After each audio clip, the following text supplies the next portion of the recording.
Hello, gorgeous souls. Today we're going to talk about how flowing is your money river, and how big is your money container, and how to let it flow, how to grow your abundance. So, when I talk about your river of abundance, abundance is always flowing to us. It's the nature of the universe that we are guided and supported and cared for. Life is abundant. If you look at nature, a plant can grow an infinite amount of leaves. And there can be grass all over a field and flowers popping up everywhere and birds in the sky, and it just multiplies and grows and is in that abundance. Look at rain coming from a cloud. There is no scarcity. This world is built to have this never-ending flow, this cycle of abundance. And that's the same for humans too. If you've ever seen someone else, or maybe done it yourself, where you've just been open to that flow, when you've really got into alignment and things have started to flow, it's one thing after the other. Maybe you've seen someone who's really lucky, or someone who just seems to have opportunities pop up everywhere.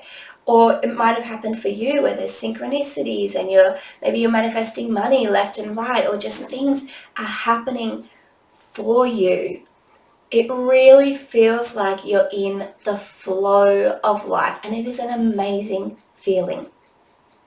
Abraham Hicks calls it the hose. There is a hose coming to you at all times, and the only time that it doesn't is when there is a kink in that hose. And the kink in that hose is any resistant thoughts you have.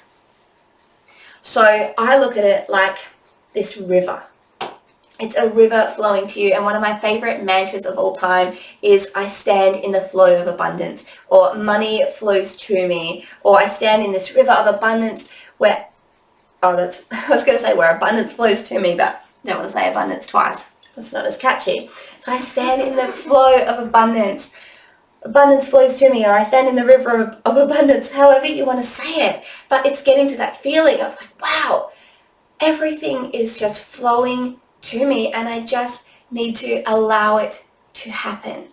Because what we often do is we have these resistant thoughts and we don't believe we can have it, and we stop them. We stop the abundance from coming to us. Half the time an opportunity is staring us straight in the face and we refuse it. Because maybe it's not in the exact form we wanted, or maybe we don't want to take that leap. So those things, those resistant thoughts, those resistant emotions, those are like rocks blocking the flow of your river. And when I teach manifestation, when I teach it in my courses, I talk about getting into that energy, and other teachers talk about rewiring your subconscious and doing all the inner work and all of that stuff. But really, manifestation is just getting to that energetic state and allowing that flow to happen. All of that other stuff is just to get those things out of the way and let your manifestations happen faster. That river is always flowing. These things are always happening for you and manifesting for you, but it depends whether your river is a big, wide, gushing, huge river, or if it's a tiny, tiny creek, and whether or not you've blocked it with these things. So bit by bit, as you take away any resistant thoughts, any beliefs that hold you back, it helps with that flow. Your things are still coming to you, even if there's only a trickle of water coming down in the middle of this river. The things are coming for you. They're just coming slower. I have personally experimented. I went on a journey where I studied manifestation deeply for 5 years and experimented and implemented every single day. And I found that it doesn't matter. It doesn't matter if you have negative thoughts or feelings. It doesn't matter if you have doubt. It doesn't matter if you're feeling really grumpy. It doesn't matter if you don't quite believe.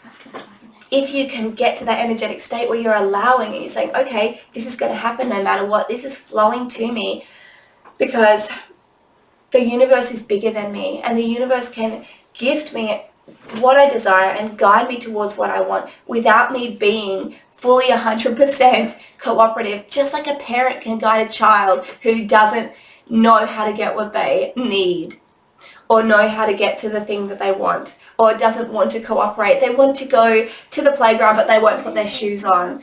The universe looks at us like that and says, okay, this is going to happen no matter what. And if you can agree with that and say, okay, you give in, like it's like the child with the shoes, you give in and say, okay, I can see that this is going to happen no matter what. Whether or not I put my shoes on, I'm going to be picked up and put in the car with or without those shoes. And then you get towards your desire. The universe will pick you up and put you wherever you are desiring to be. And it can happen quickly or slowly, but it just depends how much resistance you have. And if you can recognize that this is happening no matter what, then you relax a little bit and it becomes easier for the universe to move you. And if you're a parent, you will truly understand that metaphor, but it's an odd one for everyone else, I suppose.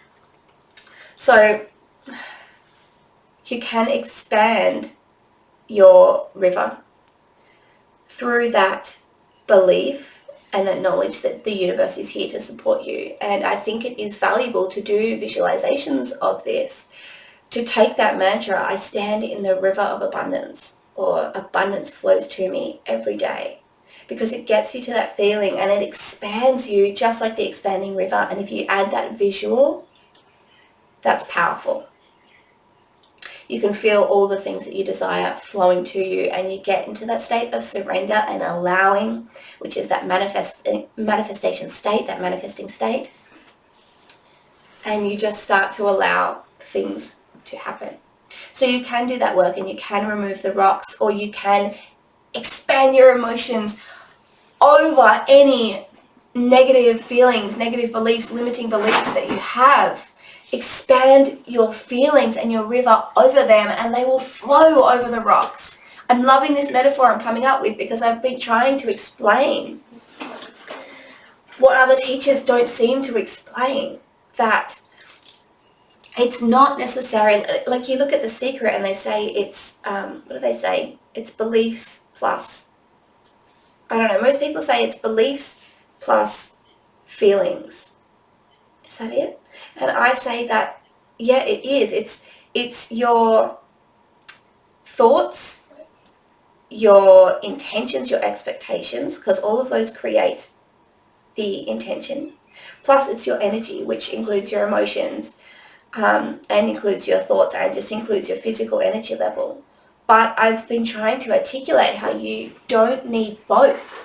I've experienced manifestation without that manifestation rule. Sometimes I experience it with one or the other, and it really just comes down to how allowing, not how allowing I am, but it's that nuanced manifesting state. And this is why I've created my academy, to teach it, because although it can take just a couple of seconds to reach that energetic state, there are some things you need to know first. There is this basic understanding where, you know, we dive deep into all the things you need to know, and then you can just implement it in that 5 seconds, because it just comes down to that energetic state.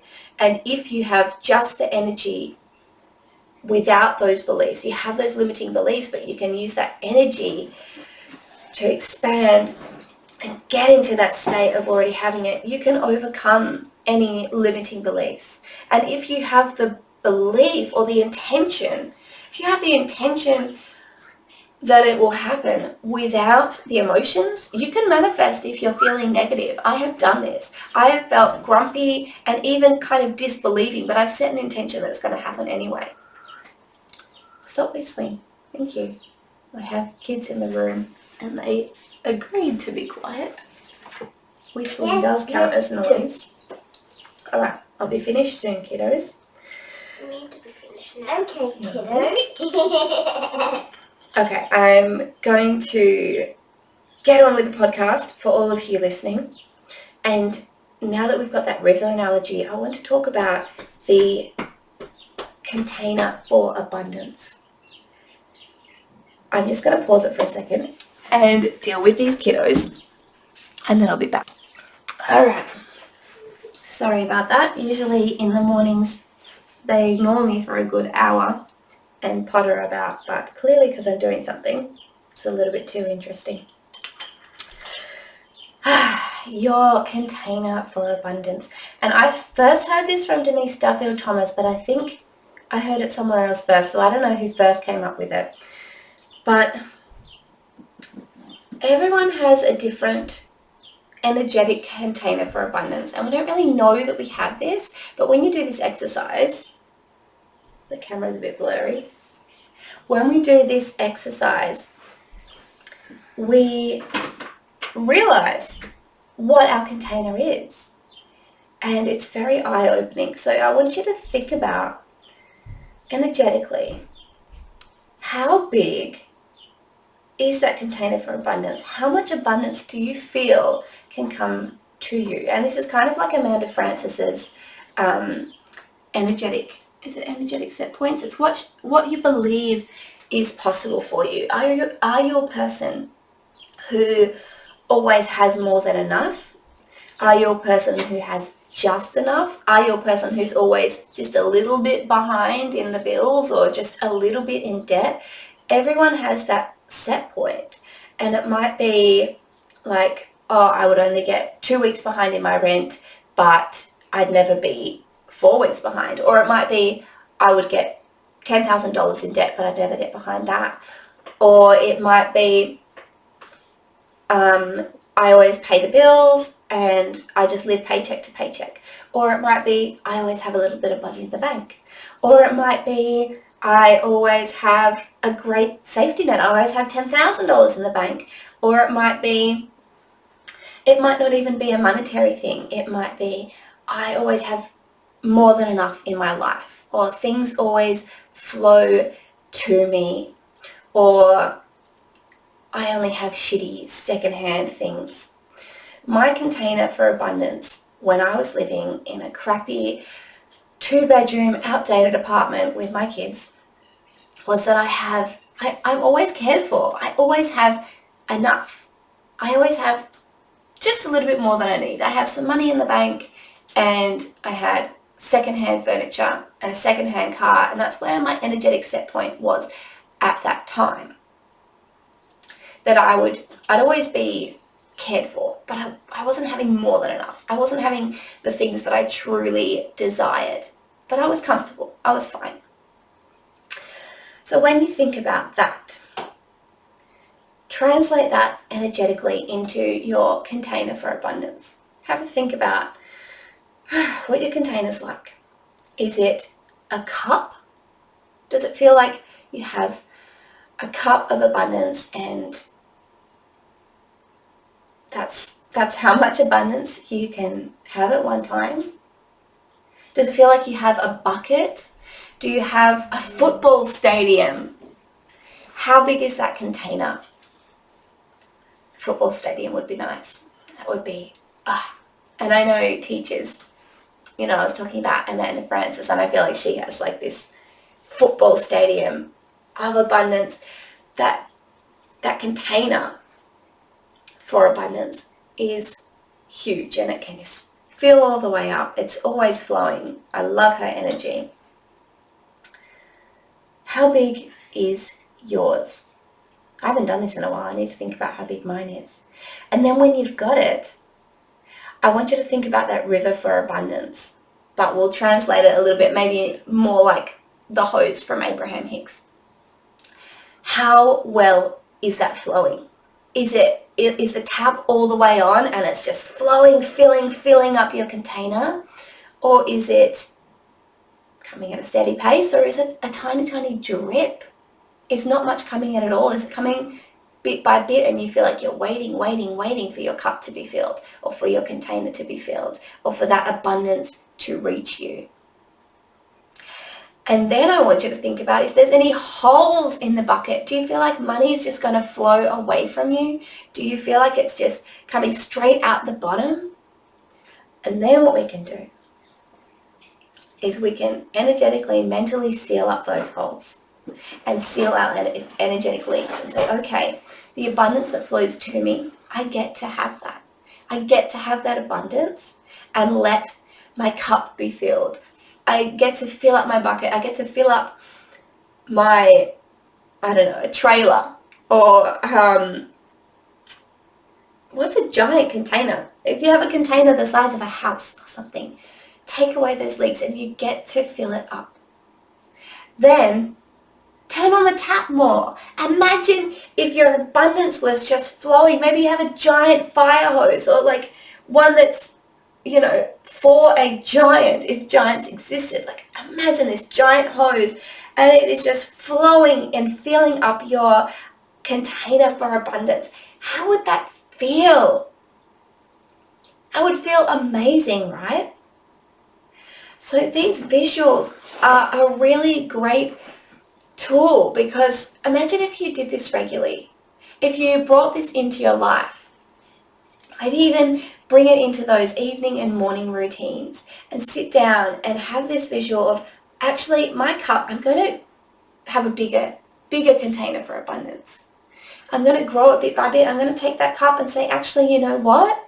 I'm ready to have more than enough. I'm ready to have a giant bathtub full. I'm ready to expand. And if that feels unlikely, if you can't energetically feel that it's a bathtub, because when you're doing energetics, it's kind of like that, it's kind of belief, but an energetic belief. So if you can't feel the bathtub, what can you feel? Can you feel a bucket or a wheelbarrow? What feels like the right container for abundance for you to go into energetically? What's your next step? Because that container for abundance is your potential.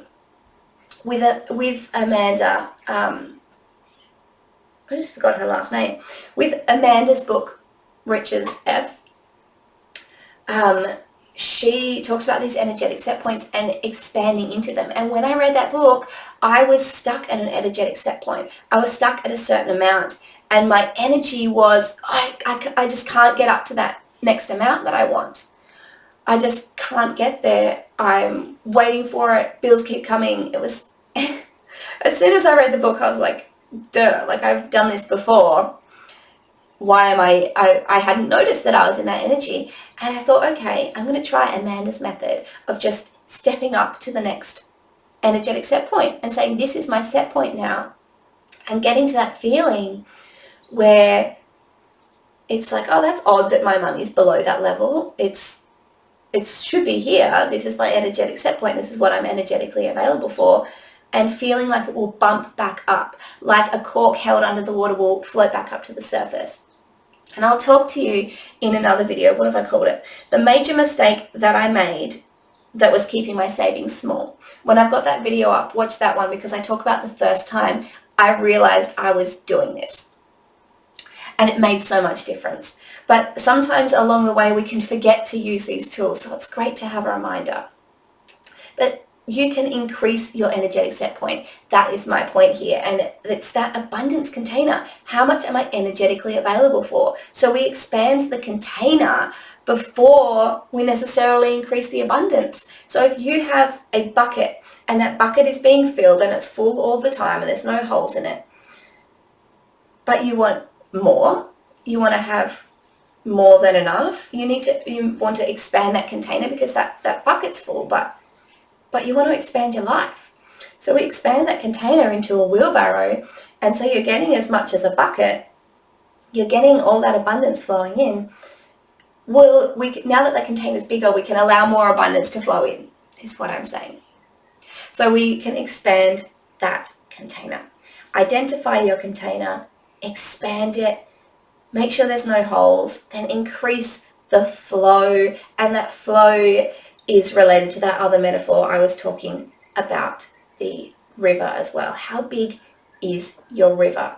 And if you've got any rocks in the way, you can take them out of the way.